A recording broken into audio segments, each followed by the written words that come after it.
semua, pada video ini kita akan membahas materi tentang ikatan kimia. Sebelum kita masuk pada penjelasan apa itu ikatan kimia, kita terlebih dahulu membahas bagaimana suatu atom ataupun suatu unsur bisa membentuk suatu ikatan. Di sini ada contoh antara atom Na dan atom Cl. Bagaimana konfigurasi unsur Na dan Cl, serta tunjukkan yang mana elektron valensinya. Nah, Na memiliki nomor atom 11 dengan konfigurasi 281 dan Cl memiliki nomor atom 17 dengan konfigurasi elektron 287. Nah, di sini atom Na untuk mencapai kestabilannya atau untuk mencapai oktet akan cenderung melepaskan satu elektron.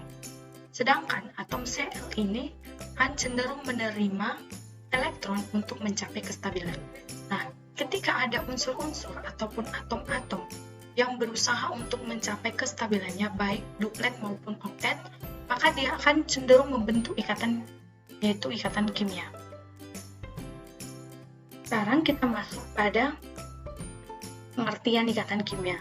Ikatan kimia itu adalah gaya yang mana mengikat dua atom ataupun lebih untuk membuat senyawa ataupun molekuler. Ikatan kimia ini nantinya akan menjaga atom tetap bersama dalam suatu senyawa ataupun molekul yang dihasilkan. Selanjutnya, apa-apa saja itu ikatan kimia? Ikatan kimia terbagi menjadi tiga, yaitu ikatan ion, ikatan kovalen, dan ikatan logam. Pertama, kita akan membahas tentang ikatan ion. Ikatan ion ialah ikatan yang terjadi karena adanya perpindahan elektron dari satu atom ke atom lainnya. Artinya, ada atom yang memberikan elektron dan ada atom yang akan menerima elektron tersebut. Nah, di sini contohnya pada pembentukan senyawa natrium klorida atau NaCl dengan konfigurasi Na281 dan konfigurasi Cl 287, di mana satu elektron dari natrium akan dipakai oleh klorida untuk mencapai kestabilannya, sehingga Na akan memiliki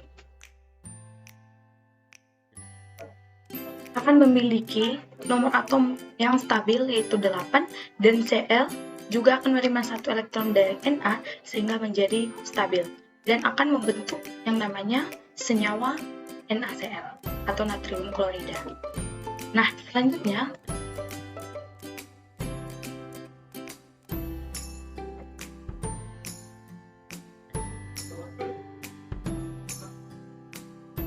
akan membahas ikatan kovalen. Nah, apa itu ikatan kovalen? Ikatan kovalen adalah ikatan yang terjadi akibat adanya pemakaian bersama pasangan elektron oleh dua atom ataupun lebih. Nah, ada beberapa klasifikasi ikatan kovalen. Yang pertama, klasifikasi berdasarkan jumlah pasangan elektron yang digunakan bersama. Terbagi menjadi tiga, yaitu ikatan kovalen tunggal, ikatan kovalen rangkap 2, dan ikatan kovalen rangkap 3. Selanjutnya, berdasarkan asal pasangan elektron yang digunakan bersama, yaitu terdapat ikatan kovalen koordinari dan ikatan kovalen koordinasi. Nah, selanjutnya, berdasarkan keelektronegatifan unsur-unsur pembentuknya. Ada dua, yaitu ikatan kovalen polar dan ikatan kovalen nonpolar. Pertama, kita akan membahas berdasarkan jumlah pasangan elektron yang digunakan bersama. Ada tiga, yaitu ikatan kovalen tunggal. Nah, ikatan kovalen tunggal adalah ikatan yang terbentuk apabila terjadi penggunaan bersama sepasang elektron. Setiap atom memberikan satu elektron untuk digunakan secara bersama-sama. Nah, yang kedua, ikatan kovalen rangkap 2. Ikatan yang terjadi apabila ada dua pasang elektron yang digunakan secara bersama-sama. Nah, ada yang ketiga, ikatan kovalen rangkap 3, yaitu ikatan kovalen yang terjadi apabila terjadi penggunaan bersama tiga pasang elektron secara bersama-sama. Sekarang kita akan melihat bagaimana contoh dari ikatan kovalen tunggal, rangkap 2, dan rangkap 3. Nah, yang pertama, ikatan kovalen tunggal. Ikatan antara atom H dan atom Cl dalam HCl, di mana atom H memiliki konfigurasi elektron 1 dan atom Cl memiliki konfigurasi atom 287. Atom H untuk mencapai kestabilan memerlukan satu elektron. Demikian juga atom Cl untuk mencapai kestabilan memerlukan satu elektron, sehingga dua atom ini akan sama-sama saling menggunakan elektron secara bersama. H akan menggunakan elektron dari si Cl, dan Cl akan menggunakan satu elektron dari si H, sehingga ada satu pasang yang elektronnya digunakan secara bersama-sama. Nah, inilah yang disebut dengan ikatan kovalen tunggal. Nah, selanjutnya ikatan kovalen rangkap 2. Nah, contohnya ikatan yang terjadi antara atom O dengan atom O dalam membentuk molekul O2. Nah, di sini untuk mencapai kestabilan, O membutuhkan 2 elektron. Nah, atom O ini akan memberikan 2 elektronnya untuk dipakai atom O lainnya, dan atom lainnya akan juga memakai elektron dari atom O yang satu. Nah, sehingga ada 2 pasang elektron yang digunakan secara bersama-sama, sehingga terbentuklah ikatan rangkap 2. Nah, selanjutnya ikatan kovalen rangkap 3. Ikatan kovalen rangkap 3 adalah ikatan yang terjadi apabila ada 3 pasang elektron yang dipakai secara bersama-sama. Nah, contohnya di sini ikatan antara atom nitrogen dengan atom N dalam membentuk N2.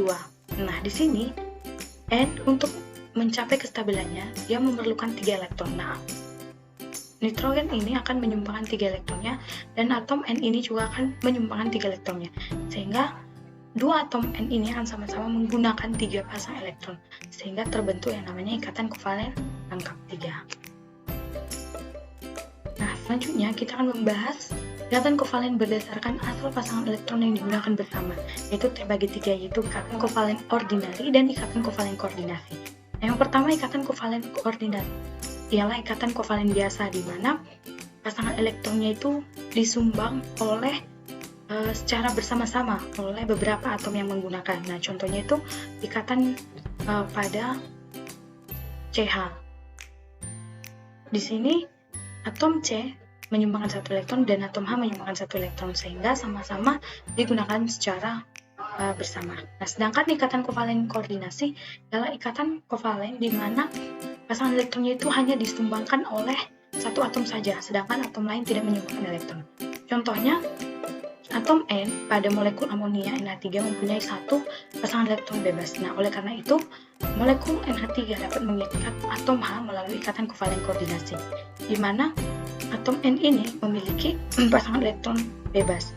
Nah, ini akan dipakai oleh si atom H ini, sedangkan atom H ini tidak menyumbangkan satu elektron lagi, tetapi semua bersumber dari molekul NH3. Nah, sehingga terbentuk yang namanya ikatan kovalen koordinasi. Nah, sekarang kita akan membahas berdasarkan keelektronegatifan unsur-unsur pembentuknya, yaitu terbagi 2, ada ikatan kovalen polar dan ada ikatan kovalen nonpolar. Ikatan kovalen polar adalah ikatan yang terjadi apabila pasangan elektron yang dipakai bersama memihak ke salah satu kutub atau ke salah satu gugus atom.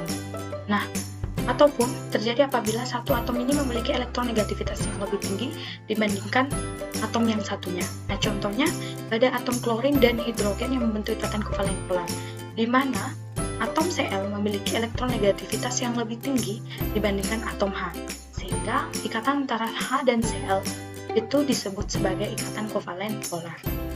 Nah, yang kedua, ikatan kovalen nonpolar. Ikatan kovalen nonpolar adalah ikatan yang dapat terjadi apabila pasangan elektron yang dipakai bersama tertarik ke dua arah, atau tidak ada yang mengarah ke salah satu gugus, tetapi sama-sama ke dua arah, dan atomnya juga sama-sama memiliki elektronegativitas yang sama besar. Nah, contohnya di sini atom klorin atau dua atom klorin yang membentuk ikatan kovalen nonpolar. Di gambar dapat kita lihat bahwa di sini pasangan elektronnya itu merata ke dua arah, tidak ada yang mengarah ke salah satu arah. Hal ini diakibatkan karena Cl memiliki elektronegativitas yang sama besar. Jadi inilah contoh dari ikatan kovalen polar, yaitu molekul Cl2. Nah, demikian penjelasan tentang ikatan kimia. Semoga penjelasan ini dapat bermanfaat dan sampai jumpa kembali di materi selanjutnya.